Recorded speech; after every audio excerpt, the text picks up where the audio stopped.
Hello दोस्तों, आज हम पढ़ेंगे बीसीए कोर्स के प्रोफेशनल कम्युनिकेशन सब्जेक्ट के यूनिट नंबर 5, जिसमें आप लोग टॉपिक देख सकते हैं। केवल 5 टॉपिक है जो बहुत ही इंपॉर्टेंट टॉपिक है, जिसमें कुछ साइंटिस्ट हैं, उनके कुछ टेक्स्ट बुक है, उसके बारे में ऐसे लिखा गया है। तो पहला है जैसे ह्यूमनिस्टिक एंड साइंटिफिक अप्रोच में, जो किसके द्वारा लिखा गया है, मोडी ई प्रीरियर के द्वारा। The language of literature and science इसके द्वारा लिखा गया है ए हक्सले के द्वारा। Man and nature by J ब्राउन्स्की।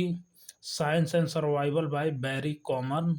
The mother of the sciences by A J Bram. ये सब कुछ आपके ऐसे हैं, 5 आपके राइटर हैं जो लिखे हैं, और इसी के बारे में आपको पढ़ना है। इस टॉपिक से डायरेक्ट आपका क्वेश्चन बन जाता है। तो यही इसमें सबसे आसान यही आपका यूनिट है, जहाँ से आपको डायरेक्ट क्वेश्चन बनता है।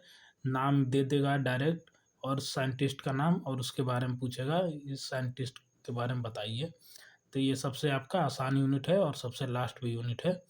आप किसी भी यूनिवर्सिटी और कॉलेज से हो, अगर आप बीसीए कोर्स कर रहे हैं और आपका सब्जेक्ट प्रोफेशनल कम्युनिकेशन है, तो ये वीडियो आपके लिए इम्पोर्टेंट है। और इसी के साथ हम लोग देखेंगे प्रीवियस ईयर क्वेश्चंस भी। तो पहला टॉपिक है humanistic and scientific approach to the human activity by Moody E Prior. इसमें क्या बताए थे, इंट्रोडक्शन देखेंगे। This is say explain that human activity can be understand in 2 different way. जो ह्यूमन एक्टिविटी करते हैं उसको हम लोग अंडरस्टैंड कर सकते हैं 2 तरीके से। पहला होता है ह्यूमनिस्टिक अप्रोच, दूसरा होता है साइंटिफिक अप्रोच, मानवीय दृष्टिकोण और वैज्ञानिक दृष्टिकोण। तो both are important but different, दोनों इम्पॉर्टेंट है लेकिन डिफरेंट है। ह्यूमनिस्टिक अप्रोच क्या होता है, the humanistic approach focus on human feelings, emotion, value and creativity. Humanistic approach है तो किस पे फोकस करेगा, ह्यूमन के फीलिंग पे, इमोशन पे, वैल्यू पे और क्रिएटिविटी पे, क्योंकि ये ह्यूमन के द्वारा अप्रोच दिया गया है। It related to subject like literature, art, philosophy, history. इसके फीचर क्या होते हैं, focus on emotion and imagination, use decorative and expressive language, value human experience, no fixed rule। ये सब इसके फीचर होते हैं। फिर एग्जाम्पल देखेंगे, ए पोएम डिस्क्राइब लव और nature, a story showing human feeling. ये सब होता है आपका किसमें, ह्यूमनिस्टिक अप्रोच में। फिर अगला देखेंगे हम लोग साइंटिफिक अप्रोच क्या होता है। साइंटिफिक अप्रोच जिसमें हम लोग साइंटिफिक बातें पे विश्वास करें, फोकस करें। The scientific approach focuses on fact, logic, observation and experiment. Scientific मतलब जो फैक्ट पे विश्वास करे, लॉजिक पे विश्वास करे, ऑब्जर्वेशन पे और एक्सपेरिमेंट पे विश्वास करे, उसको क्या कहते हैं, scientific approach. It related to subject like physics, chemistry, biology. जो इस सब पे विश्वास करता है उस साइंस में होता है। तो साइंस में 3 पार्ट होते हैं, फिजिक्स, केमिस्ट्री, बायोलॉजी। इसका फीचर क्या होता है, based on fact and evidence, logic and symmetric, use clear and precise language, follow rules and method. ये सब आपके फीचर होते हैं साइंटिफिक अप्रोच के। एग्जाम्पल देखेंगे, study how the plant grow, conducting experiment in lab. कैसे प्लांट ग्रो होता है और कैसे कंडक्ट करते हैं experiment in the lab.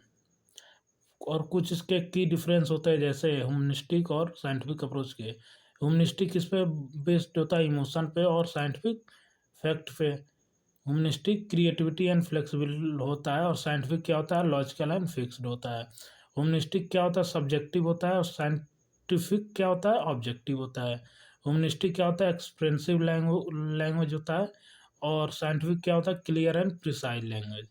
Author का मेन आइडिया क्या था, the author says that both approach are very important. Author ने बताया था कि जो दोनों अप्रोच है, ह्यूमनिस्टिक और साइंटिफिक अप्रोच, दोनों क्या है, बेस्ट है। Science give knowledge and truth. Science क्या करता है, नॉलेज और ट्रूथ बताता है। Humanism give meaning and value. Human क्या बताते हैं, मीनिंग एंड वैल्यू बताते हैं। तो ऑथर का यही मेन आइडिया था। फिर अगला टॉपिक हम लोग देखेंगे, the language of literature and science by A Huxley. ये एक साइंटिस्ट है जो बताए थे language of literature and science के बारे में। तो इसका इंट्रोडक्शन देखे हैं। In this essay Huxley explain that literature and science use different type of language. Literature और साइंस क्या है, डिफरेंट टाइप ऑफ लैंग्वेज है, and each has its on purpose. सबका एक अलग पर्पस है, दोनों का एक अलग पर्पस है। Both are important but serve different goal. दोनों इम्पॉर्टेंट है लेकिन दोनों का गोल क्या है, अलग अलग है। पहले देखेंगे लैंग्वेज ऑफ साइंस। साइंस का लैंग्वेज देखेंगे, मीनिंग इसका देखेंगे, the language of science use to give fact information and truth. जो लैंग्वेज ऑफ साइंस होता है उसका यूज करता है, यूज टू गिव फैक्ट करता है, गिव करता है इंफॉर्मेशन और ट्रूथ को देता है। इसके फीचर होते हैं clear and precise, objective, based on fact and logic, uses technical term. इसके फीचर होते हैं आपके लैंग्वेज ऑफ साइंस के। एग्जाम्पल देखेंगे, water boils at 100 degree Celsius. जो पानी किस पे बॉयल होता है, खौलता है 100 डिग्री सेल्सियस पे ही। This is exact and factual. ये एग्जैक्ट होता है और फैक्चुअल होता है। इसका पर्पस क्या है, to explain fact, to give actual knowledge, to avoid confusion. ये सब आपके पर्पस है इसके लैंग्वेज ऑफ साइंस के। फिर देखेंगे लैंग्वेज ऑफ लिटरेचर क्या होता है। आप लोग 11th-12th में पढ़े होंगे या 9th-10th में लिटरेचर और ग्रामर। तो लिटरेचर क्या होता है, the language of literature is use to express feeling, imagination and emotion. ये लैंग्वेज ऑफ लिटरेचर क्या होता है, यूज करता है, एक्सप्रेस करता है फीलिंग, इमेजिनेशन और इमोशन को।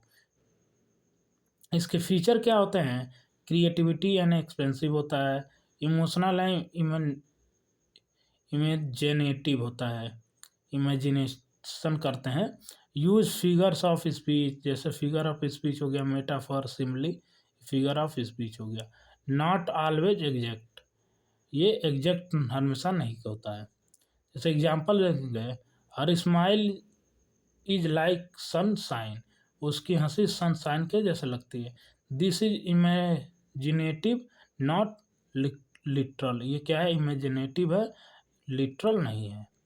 इसका पर्पस क्या होता है, to express emotion, to create beauty in language, to connect with reader.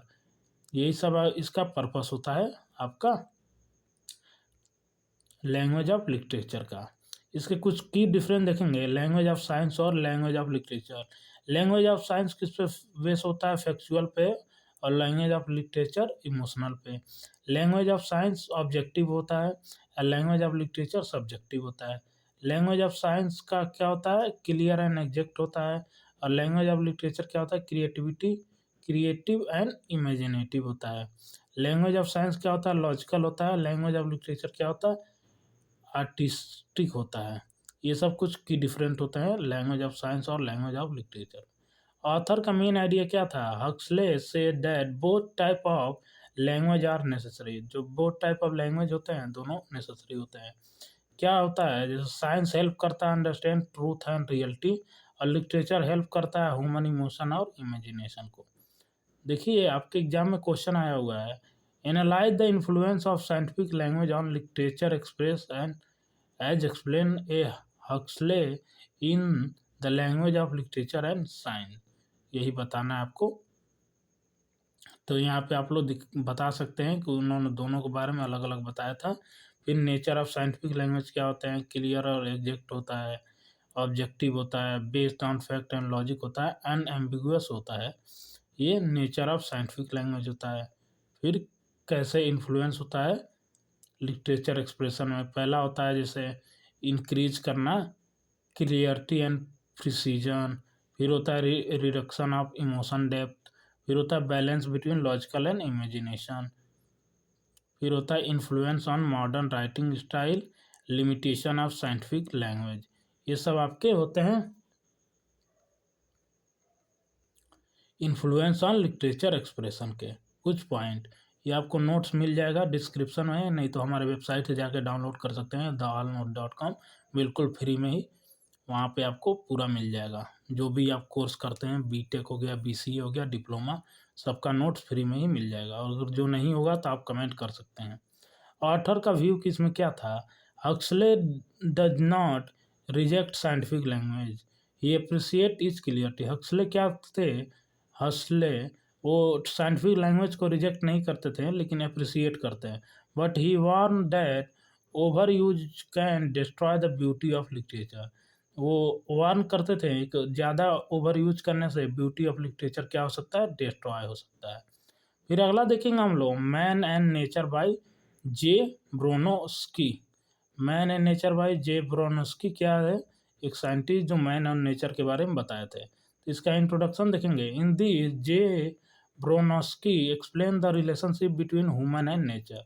ये क्या किए थे, एक्सप्लेन करिए थे रिलेशनशिप ह्यूमन और नेचर के बारे में। तो मेन आइडिया ऑफ इससे क्या था, human are the part of nature not separate from it. Human जो क्या है, पार्ट ऑफ नेचर है, उसको सेपरेट नहीं किया जा सकता। Through the science and imagination human try to understand and control nature. Science और इमेजिनेशन से क्या हो सकता है, ह्यूमन ट्राई कर सकता है अंडरस्टैंड करना और कंट्रोल करना नेचर को। तो यही कुछ पॉइंट है। इसके की पॉइंट है, man is the part of nature. जो मनुष्य हैं वो नेचर के पार्ट हैं। जैसे we depend upon nature for air हो गया, वाटर हो गया, फूड। ह्यूमन क्या डिपेंड होते हैं, एयर वाटर फूड पे। रोल ऑफ साइंस क्या होता है, science help human to understand natural law. Science क्या करता है, अंडरस्टैंड करता है नेचुरल लॉ को। जैसे कैसे थिंग वर्क करते हैं, हाउ यूज नेचर, कैसे थिंग्स वर्क करते हैं और कैसे नेचर यूज होता है। जैसे इलेक्ट्रिसिटी हो गया, मशीन हो गया, मेडिसिन हो गया। Role of imagination and creativity, human use imagination to explore and discover. Human क्या कर सकता है, इमेजिन कर सकता है और एक्सप्लोर कर सकता है और डिस्कवर कर सकता है। Creativity leads to new invention and new idea. Power and responsibility, science give human power over nature. Science क्या करता है, ह्यूमन को पावर देता है नेचर के ऊपर, जिससे क्या कर सके, this power must be use carefully and responsibility. जिसका पावर क्या कर सकते हैं, केयरफुली और रिस्पॉन्सिबली यूज कर सके, मिस यूज ना कर पाए, जिससे क्या हो गया, पॉल्यूशन ना फैलाए, इन्वायरमेंट डैमेज ना करे। फिर balance between man and nature, there should be a balance between development and nature, जिसमें क्या होगा, रिस्पेक्ट करे नेचर को और यूज करे रिसोर्स वाइजली को। तो यही होता है आपका मैन एंड नेचर, जो किसके द्वारा दिया गया था, आपके ब्रोनो जे ब्रोनस्की के द्वारा दिया गया था। बताए थे मैन और नेचर के बारे में, कैसे दोनों के बीच में रिलेशनशिप होना चाहिए। तो ऑथर का जो मैसेज था क्या था, human should understand nature, respect nature, use science responsibly. Human क्या करे, अंडरस्टैंड करे नेचर को, रिस्पेक्ट करो नेचर को और साइंस को रिस्पॉन्सिबली यूज करे। फिर अगला देखेंगे science and survival by Barry Common Commoner Barry Commoner. तो इन्होंने क्या बताया था, इन दिस से Barry Commoner explain the relationship between science and human survival. ये साइंस और ह्यूमन सर्वाइवल के बीच में रिलेशनशिप बताए थे। इनका मेन आइडिया क्या था, science is necessary for progress but it must be use responsibly to ensure the human survival. Science necessary होता है प्रोग्रेस के लिए, but it must be use responsible to ensure human survival. ये responsible होता है use का, it is responsible to ensure the human survival, ensure करना है ह्यूमन के सर्वाइवल को। यही आपका मेन आइडिया होता है साइंस और सर्वाइवल के बीच में। कुछ की पॉइंट है, जैसे important of science, science has improve human life. Science क्या कर सकता है, ह्यूमन लाइफ को इम्प्रूव कर सकता है। जैसे एग्जांपल मेडिसिन हो गया, टेक्नोलॉजी, ट्रांसपोर्टेशन। जितना ही साइंस बढ़ेगा उतना ही क्या होगा, ह्यूमन की लाइफ को आसान बना देगा। फिर negative effect of misuse, negative effect का मिसयूज करना बंद हो जाएगा। जैसे wrong use of science causes serious problem. Wrong use of science क्या करता है, सीरियस प्रॉब्लम कर सकता है। जैसे मान लीजिए कोई केमिकल यूज करके कुछ भी बना सकता है, पॉल्यूशन कर सकता है, इन्वायरमेंटल को डैमेज कर सकता है, हेल्थ इशू आ सकता है। फिर इन्वायरमेंटल क्राइसिस हो सकता है। क्या होता है, commoner highlights the modern technology है क्रिएट इन्वायरमेंटल प्रॉब्लम। मॉडर्न जो टेक्नोलॉजी है वो क्या कर सकता है, इन्वायरमेंटल प्रॉब्लम कर सकता है। जैसे एयर पॉल्यूशन हो गया, वाटर पॉल्यूशन हो गया, सॉइल डैमेज हो गया। दी थ्रीटेन ह्यूमन सर्वाइवल, ये क्या कर सकता है, ह्यूमन सर्वाइवल को ट्रीट कर सकता है। फिर रिस्पॉन्सिबिलिटी ऑफ ह्यूमन, ह्यूमन की responsibility, human must use science carefully and wisely. Human क्या यूज कर सकता है, साइंस को केयरफुली और वाइजली यूज कर सकता है, फॉलो कर सकता है नेचर लॉ और प्रोटेक्ट कर सकता है अपने इन्वायरमेंट को। फिर नीड फॉर बैलेंस, बैलेंस जरूरी है इन्वायरमेंट और साइंस के बीच में। There should be balance between scientific process and environmental protection, दोनों के बीच में क्या होना चाहिए, बैलेंस होना चाहिए। Development should not destroy nature, development क्या हो सकता है, डिस्ट्रॉय नेचर को नहीं कर सकता। जैसे मान लीजिए सड़क बन रहा है और पेड़ काटे जा रहे थे, ये क्या है आपका डिस्ट्रॉय हुआ नेचर का। ऑथर का मैसेज यही था कि science is not harmful but it is misuse is danger. Science harmful नहीं है लेकिन इसका मिसयूज क्या है, डेंजर हो सकता है। We should use science in a way that support life and protect nature. Science को हम लोग इस वे में यूज करें कि सपोर्ट कर सके लाइफ और नेचर को प्रोटेक्ट कर सके। देखिए एक एग्जाम में क्वेश्चन आया, critically assess the challenges of very common, identify in applying scientific solution to environmental problem in science and survival।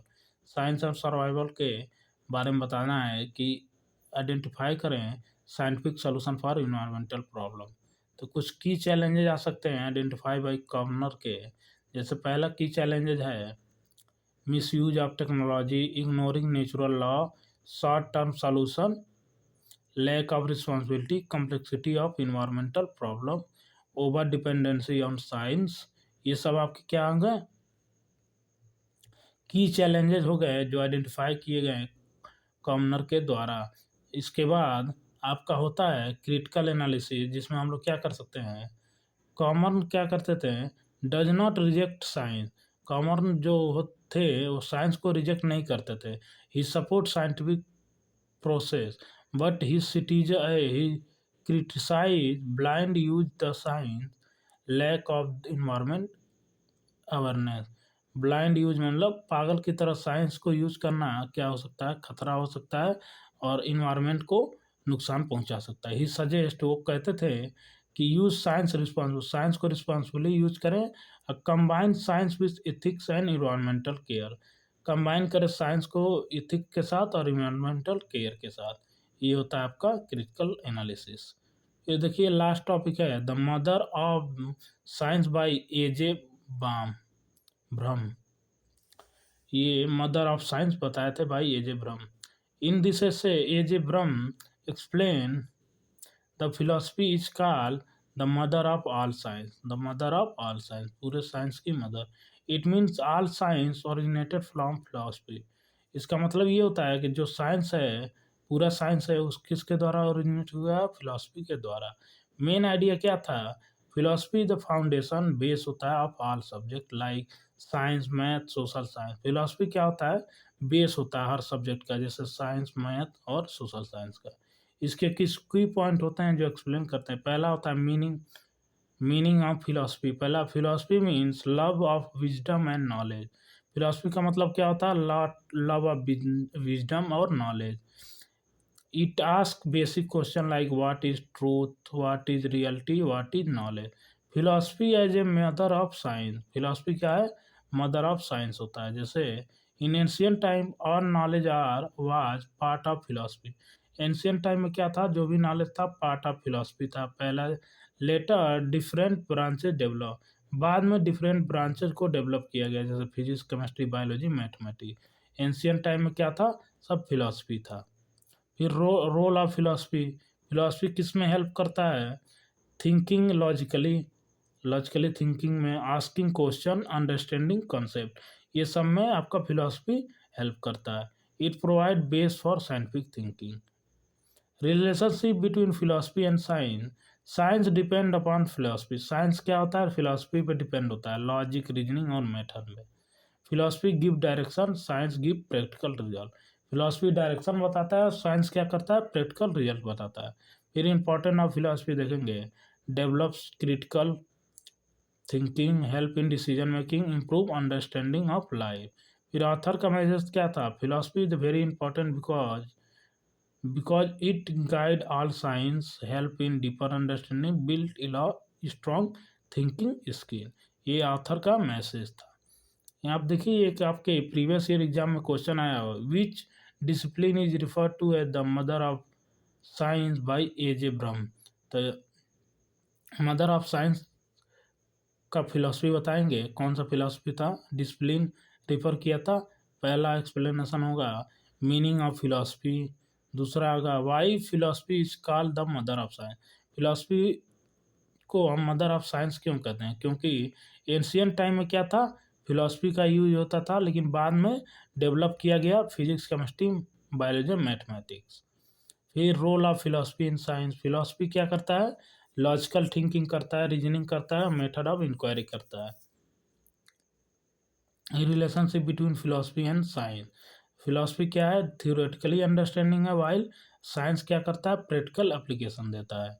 फिर इंपॉर्टेंट ऑफ फिलॉसफी दिखा देंगे, develop critical thinking, help in problem solving, provide a base of for all knowledge, guide scientific research.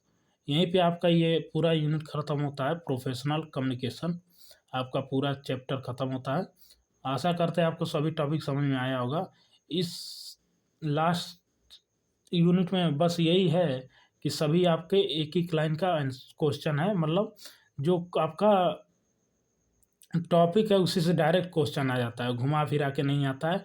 इसमें थोड़ा theory ज़्यादा है, जो आप लोग पहली बार देख रहे होंगे, सुन रहे होंगे। इससे पहले जो आप जितने टॉपिक पढ़े थे वो थोड़ा बहुत कहीं ना कहीं सुने थे, इसीलिए उसको आसानी से समझ में आ जाता है। इसको थोड़ा दिक्कत होगा, तो इसमें से आपके यही 5 टॉपिक है जो सबसे इम्पोर्टेंट है, यही आएंगे एग्जाम में, इससे बाहर का कुछ नहीं आएगा। तो आप लोग पढ़ लीजिएगा, देखिए जितने भी क्वेश्चन आए हैं सब इसी से आए हुए हैं। तो आप 5 टॉपिक ये पढ़ लीजिएगा और बढ़िया से एग्जाम दे के आएगा, इससे बाहर का एक भी क्वेश्चन नहीं आएगा। यही 5 टॉपिक आपका है जिससे क्वेश्चन आया था, आ सकता है या आएगा। और कमेंट करिएगा जो भी आपको टॉपिक ना समझ में आया होगा, और अगला सब्जेक्ट आप क्या पढ़ना चाहते हैं, बीसीए कोर्स में या डिप्लोमा कोर्स में या बीटेक कोर्स में। धन्यवाद, मिलते हैं अगली वीडियो में।